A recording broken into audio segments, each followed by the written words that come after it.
Hello everyone, welcome back to my channel the wheel of fortune. कैसे हैं आप सब लोग? आई एम श्योर आप लोग सब बहुत अच्छे हो, हैप्पी फील कर रहे हो, अपना ध्यान रख रहे हो, लाइफ एंजॉय कर रहे हो एंड अपनी ज़िंदगी में बहुत खुश हो। आज की रीडिंग शुरू करते हैं माँ बगलामुखी महादेव का नाम लेके। एंड इस रीडिंग को स्टार्ट करने से पहले मैं आपको एक ज़रूरी बात बताऊं।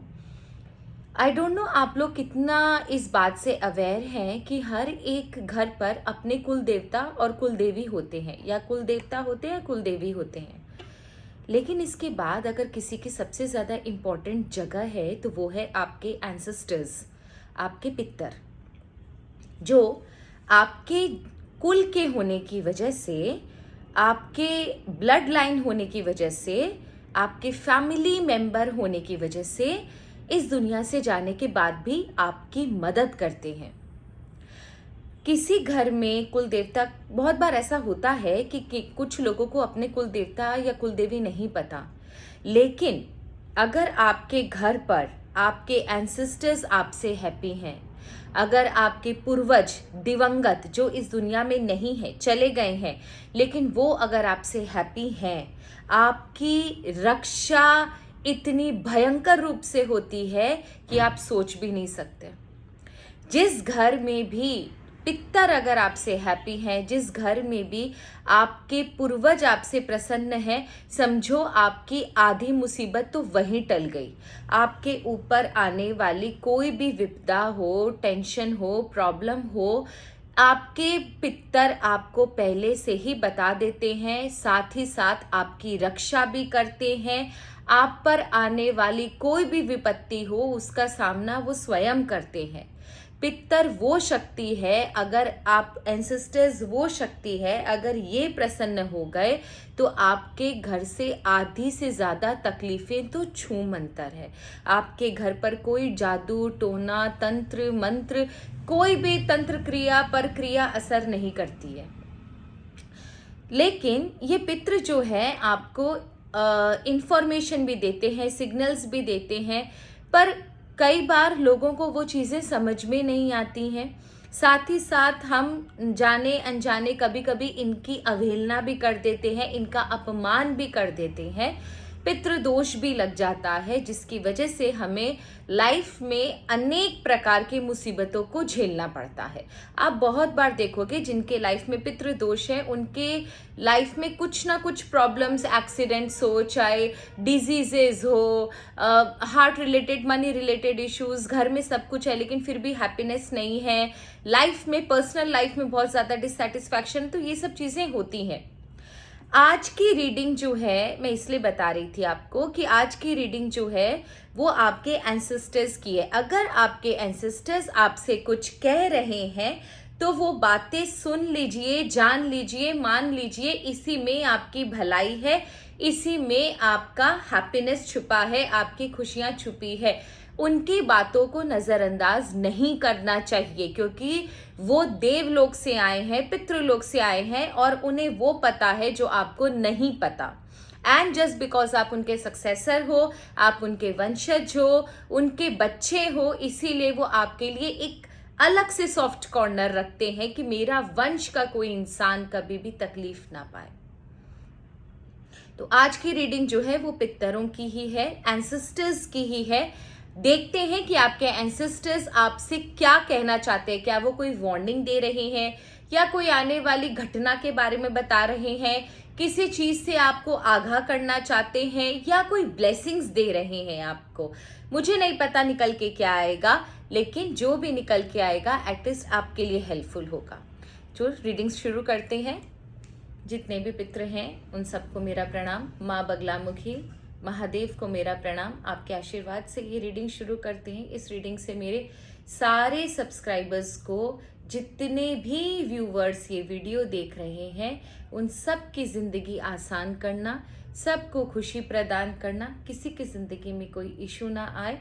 हे ईश्वर, सबको अपनी ब्लेसिंग्स देना, सबको अपनी रक्षा में रखना।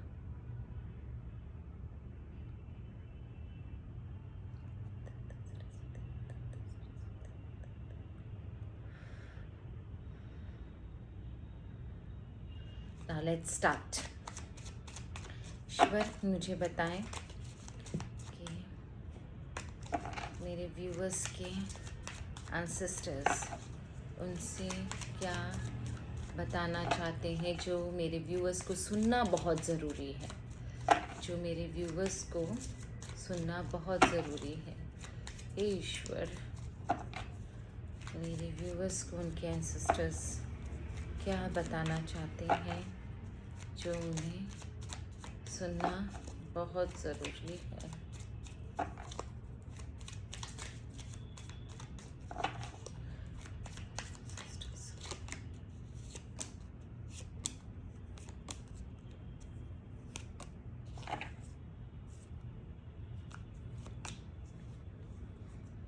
बॉटम ऑफ द डेक की एनर्जी, ठीक है। The king of wand, okay.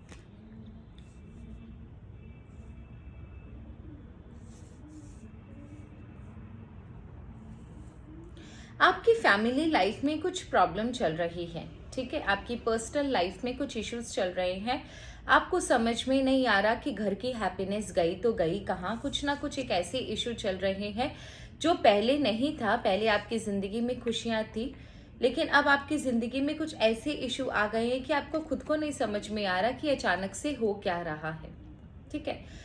अचानक से आपके घर पर कोई परिवर्तन आया है एंड आप समझ नहीं पा रहे हो कि ये परिवर्तन क्यों आया। पहले जैसी हैप्पीनेस आपके घर पर नहीं है, आपको रास्ता नहीं मिल रहा। आप जो भी हेल्प मांग रहे हो आपको समझ में नहीं आ रहा कि ये हेल्प लेनी चाहिए या नहीं, रास्ता नहीं मिल रहा, हेल्पलेस फील कर रहे हो, काफ़ी ज़्यादा अकेले पड़ गए हो।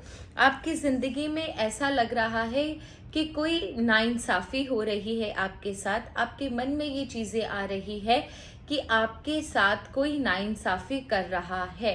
ये आपकी मनोदशा के बारे में आपके पितर कह रहे हैं। आपके साथ कोई नाइंसाफ़ी कर रहा है और आप अंदर से बिल्कुल टूट चुके हो। समझ में नहीं आ रहा कि कौन सा रास्ता पकड़ूं, कौन सा रास्ता छोड़ूं। अंदर से आपके अंदर आप चाहते हो इन चीज़ों से निकलना, लेकिन ऐसा लग रहा है कि एक ऐसे चक्रव्यूह में फंस गए हो जहाँ पर कोई सिरा नहीं दिख रहा जहाँ से निकला जा सके। सडनली आपकी ज़िंदगी में काफ़ी ज़्यादा ऑब्स्टेकल्स, काफ़ी ज़्यादा प्रॉब्लम, स्पेशली आपके घर से रिलेटेड, परिवार से रिलेटेड, आपके घर की सुख शांति से रिलेटेड काफ़ी ज़्यादा प्रॉब्लम आ गई है। आप एक ऐसी ऊर्जा हो, आप एक ऐसी एनर्जी हो जो बहुत ज़्यादा स्ट्रॉन्ग है, पॉजिटिव है, सब कुछ है, लेकिन शायद आपका कहीं अभिमान, आपका घमंड आपके लिए खतरा न बन जाए। ये ईश्वर ने आपको बता दिया है। तो अब देखते हैं कि आपके ईश्वर, आपके पितर और क्या आपको बताना चाहते हैं। ओके, ये जो परिवार की कोई ये जो दुर्दशा हो रही है, मेंटल पीस की, परिवार के पीस की, शांति नहीं है, सुख शांति नहीं है इनके घर पर। हे ईश्वर, आप इसके लिए क्या बताना चाहते हो। एनर्जी बहुत ज़्यादा स्ट्रॉन्ग है, क्योंकि पूरी तरह डेक जो है मेरा पूरा का पूरा उलट गया। एनर्जी बहुत ज़्यादा स्ट्रॉन्ग है ईश्वर। ईश्वर प्लीज़ मुझे बताएं।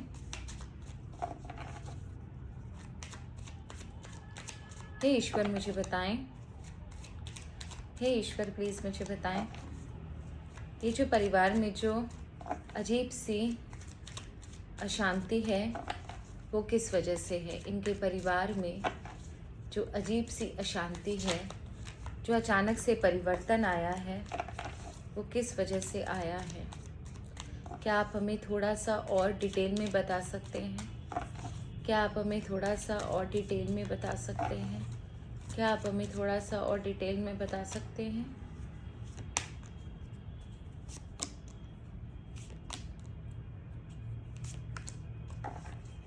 अगेन वही कार्ड, अगेन वही कार्ड। यही कार्ड मैंने आपको दिखाया और मैंने आंख बंद करके आपके सामने कार्ड निकाले हैं। फिर से वही कार्ड। परिवार में कुछ लोग ऐसे ज़रूर है, ये आप ही के परिवार से कोई है। कुछ लोग ज़रूर हैं जो आपको पसंद नहीं करते। एंड ये देखो, एकदम क्लियर एनर्जी है, यहाँ पर कोई भी कंफ्यूजन है ही नहीं। आप ही के परिवार के कुछ लोग आपका स्पाई करना, आपके पीछे लगना, स्पेशली पैसों को लेकर, प्रॉपर्टी को लेकर, कुछ इशू, जेलसी, ग्रीड, लालच, ईर्ष्या जिसे कहते हैं, वो दिख रहे हैं। परिवार की एक लेडी है जो आपके दुखों का कारण है। ये कोई परतंत्र क्रिया, कोई एक ऐसी चीज़ इसने कर रखी है जिसकी वजह से ना आपकी ज़िंदगी में एक स्टक पीरियड आ गया है।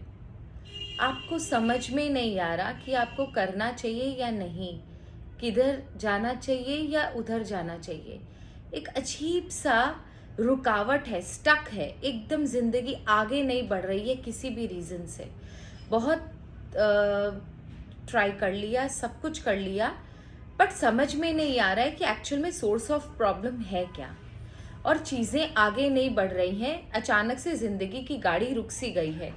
लेकिन साथ साथ ईश्वर, आपके जो एंसेस्टर्स है, वो आपसे ये भी कहते हैं कि ये जो समय है ये बहुत अच्छा समय है आपको उनसे जोड़े रखने के लिए। हाँ, आप इस समय काफ़ी तकलीफ भोग रहे हो, आपकी ज़िंदगी में काफ़ी इश्यूज़ हैं, बट ये वो समय है जहाँ पर आपको ईश्वर का, आपके कुल देवी देवता हो, आपके इष्ट हो, आपके पितर हो, उनसे आपका साक्षात्कार ज़रूर हो सकता है।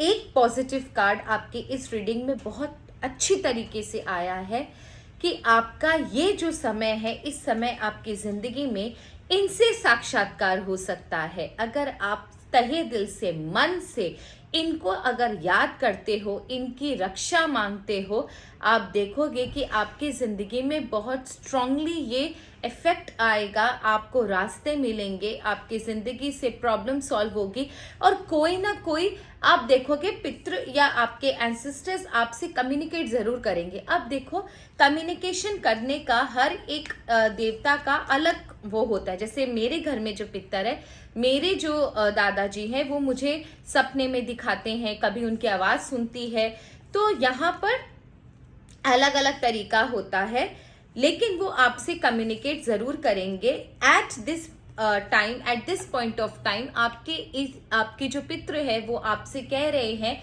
कि आप उनसे कम्युनिकेट करो, उन्हें याद करो, वो आपकी हेल्प करना चाहते हैं, आपसे कम्युनिकेट करके थ्रू वेरियस वेज, चाहे वो सपने में दिखाए, चाहे वो आपको सिग्नल दे, उनकी आवाज़ आए, आपको इंट्यूशन आए, कोई काम से पहले आपको कोई धक्का लगे, कुछ भी ऐसा हो, किसी न किसी निमित्त मात्र से वो आपकी हेल्प ज़रूर करेंगे। अगर उन्होंने खुद से आपको बोला है कि प्लीज़ आप उनसे कम्युनिकेट करो, उन्हें याद करो, तो प्लीज़ इस समय को बिना गवाए आप हेल्प करो, क्योंकि जो लेडी आपके ऊपर प्रॉब्लम डाल रही है वो आप ही के फैमिली मेंबर की है। Someone very close to your family और योर फैमिली मेंबर, 99.99% ये फैमिली मेंबर है, एंड ये आपके कोई एक्सटेंडेड फैमिली में से ही है। समवन जो आपके ब्लड रिलेशन से ही है, कोई एकदम एक्सटेंडेड फैमिली में है ये, ठीक है। तो और ईश्वर आपसे कोई सजेशन आपको देना चाहते हो, आपके पितृ आपको कोई सजेशन देना चाहते हो, आपके पितृ आपको कोई सजेशन देना चाहते हो, आपके पितृ आपको कोई सजेशन या कोई रास्ता दिखाना चाहते हो, आपके पितृ क्या आपको कोई रास्ता भी दिखाना चाहते हैं, आपके पितृ आपको कोई रास्ता भी दिखाना चाहते हैं, क्या आपके पितृ आपको कोई रास्ता भी दिखाना चाहते हैं?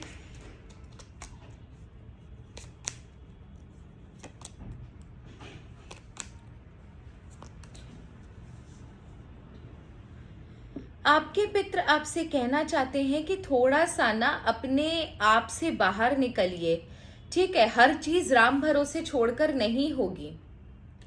अपने आप को एक दिशा प्रदान कीजिए, आपको एक दिशा निर्धारित करनी पड़ेगी, सोच समझ कर कोई भी काम करना पड़ेगा। अननेसेसरी चीज़ों में डिले ना करें, अननेसेसरी ये ना सोचे कि आपने किसी का कुछ नहीं बिगाड़ा तो आपका कुछ भी नहीं बिगड़ेगा। आपको नहीं पता कि इस जन्म में आपने किसी का कुछ नहीं बिगाड़ा, लेकिन पूर्व जन्म में अगर आपने किसी का कुछ बिगाड़ा होगा और अभी आपका अगर कर्मों का उदय है तो आपको भोगना पड़ेगा। यही कर्मों की नियति है, इसी से, यहीं से हमारी ऐसे ही हमारी जिंदगी चलती है, क्योंकि हम 8000 जन्मों के संचित कर्म यहाँ लेके चलते हैं। ठीक है, तो आप ये चीज एकदम अच्छे से समझ लीजिएगा कि अगर आपने पूर्व जन्म में किसी का कुछ बिगाड़ा है, इसीलिए शायद आप ये तकलीफें आज आप वो कर्मा बनकर एक कार्मिक पर्सन बनकर आपकी जिंदगी में वो लेडी आई और आप तकलीफ भोग रहे हो। तो आप थोड़ा सा अपने कंफर्ट जोन से बाहर निकलें और चीजों को फोकस करके अपनी पूरी एकदम ताकत से इन चीजों का मुकाबला करें। आपको क्लैरिटी होनी चाहिए दिमाग में कि आपको करना क्या है, क्या नहीं करना है। जिस दिन आप क्लैरिटी के साथ बिना किसी झिझक के अपने पितरों को, अपने एंसेस्टर्स को याद करेंगे, मदद उसी समय आपकी तरफ आना शुरू हो जाएंगी। आप ये समझ लीजिएगा, ईश्वर, आपके पितृ आपसे बहुत प्यार करते हैं, आपके एंसेस्टर्स आपसे बहुत प्यार करते हैं। इस दुनिया में नहीं है लेकिन फिर भी वो आपसे बहुत ज्यादा प्यार करते हैं एंड आपके हर एक तकलीफ में वो आपके साथ हैं। उन्हें भूलो मत, उनसे मदद मांगो, लेकिन आपको उनको तहे दिल से याद करना पड़ेगा। अपने कंफर्ट जोन से बाहर निकलना पड़ेगा। आप चीजें अपने घर के बाहर ढूंढ रहे हो, इधर उधर ये करवा लिया, इधर वो करवा लिया। आपकी मदद आपके घर पर ही है। इट्स जस्ट दैट कि आपको उन्हें बुलाना पड़ेगा, दिल से बुलाना पड़ेगा। आपकी मदद अपने आप होगी। ये इनका सजेशन है एंड इट्स वेरी इंपॉर्टेंट, क्योंकि हम पिछले जन्मों में हमने क्या किया हमें नहीं पता। सारी चीजें हमारे हाथों में है। मंगल है, सूर्य है, अग्नि है, आपका वायु तत्व है, बृहस्पति है, आकाश तत्व और शनि देव इस उंगली में होते हैं, पृथ्वी तत्व और शुक्र इस उंगली में होते हैं एंड बुध देव जल तत्व और आपका चंद्र इस उंगली में होता है। ठीक है, 8000 जन्मों के संचित कर्म यहाँ होते हैं। तारामंडल की, गैलेक्सी की एनर्जी यहाँ होती है। ग्रहों की मित्रता यहाँ से होती है। आकाश के देवता, पाताल के देवता, ये सारी जो चीजें हैं, पूरा ब्रह्मांड हमारे हाथों में है। आपने किस समय किसका क्या बिगाड़ा ये आप नहीं जानते। तो इस समय अगर आपके पितृ आपकी तरफ खुद आ रहे हैं तो प्लीज उनकी तरफ भी आप एक स्टेप बढ़ाइए एंड तहे दिल से याद कीजिए। जब वो खुद बोल रहे हैं कि मैं मदद करने के लिए रेडी हूँ, सिर्फ एक बार मुझे याद करो और एकदम सच्चे दिल से याद करो। निरंतरता आपको मेंटेन करनी पड़ेगी, उसके बाद ही कोई चीज होगा। तो आप देखोगे कि आपकी जिंदगी से प्रॉब्लम ऑटोमेटिकली चली जाएगी।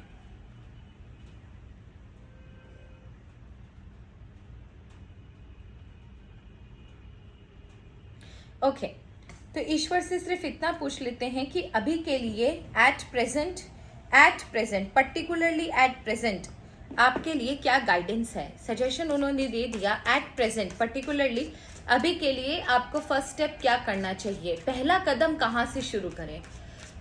ओके, पहला कदम कहाँ से शुरू करें। मेरे जितने भी व्यूवर्स है, जो भी ये वीडियो देख रहा है, प्लीज मेरे व्यूवर्स, पहला कदम कहाँ से शुरू करें। ओके, सबसे पहले अपनी और अपने घर की नजर उतरवाएं। ठीक है, जितना हो सके आपके घर को नजर लगी है, आपको नजर लगी है, किसी भी रीजन से आपके घर की ऊर्जा, आपकी ऊर्जा इस समय बहुत नीचे है, अपने घर की नजर उतरवाएं, अपनी नजर उतरवाएं एंड उसके बाद ना थोड़ा सा रिलैक्स करें। प्लीज मेडिटेट कीजिए। सावन का महीना चल रहा है, बहुत पावन महीना है।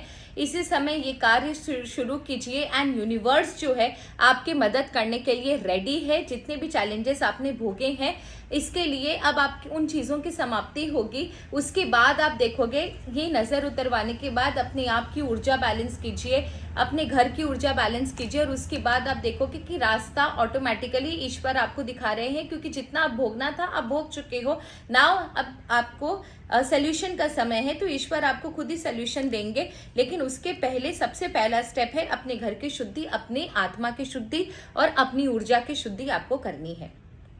तो ये आज की रीडिंग थी। एंड एक चीज़ मैं आपसे बोलना चाहूँगी, बहुत लोग मेरे कमेंट सेक्शन में आकर, आपने ये कपड़े पहने हैं, आपकी अदा ऐसी है, आप ऐसे दिखते हो, वैसे दिखते हो, बहुत अच्छे लगते हो, आप फालतू, स्पेशली कुछ लोग हैं जो बहुत ही घटिया किस्म के गंदे गंदे मैसेजेस करते हैं। एंड मैं कल आपको एक वीडियो, इस कल के वीडियो में मैं आपको एक जन का व्हाट्सएप भी दिखाऊंगी। एंड जो यूट्यूब में भी बहुत अजीब अजीब से वीडियो कमेंट्स करते हैं, प्लीज़ एक चीज़ अच्छे से समझ लीजिए। आई एम मैरिड एंड मेरा क्लास 10 में एक बेटा है। सो प्लीज़ सोच समझ के कीजिए, आप किसी की वाइफ के ऊपर और किसी की माँ के ऊपर मैसेज कर रहे हैं। तो प्लीज़ जो भी मेल कम्युनिटी इस तरीके के मैसेजेस करती हैं, be very careful, because I am not going to take it any more. आपका कोई भी बकवास नहीं लिया जाएगा। I am a mother of a kid, मेरा बेटा क्लास 10 में है, and my husband loves me a lot. We are very happy family. We don't need any kind of nonsense in my life. So please इस तरीके के messages और comments ना करें। Thank you. ईश्वर आप सभी को खुश रखे। I am very sorry if अगर मेरे वर्ड्स आपको हार्श लगे हो। बीइंग ए विमेन, मैं कोई भी नॉनसेंस नहीं झेलूंगी और कोई भी विमेन नॉनसेंस नहीं झेलेगी। So that's all for today. Thank you so very much. हर हर Mahadev. God bless you all.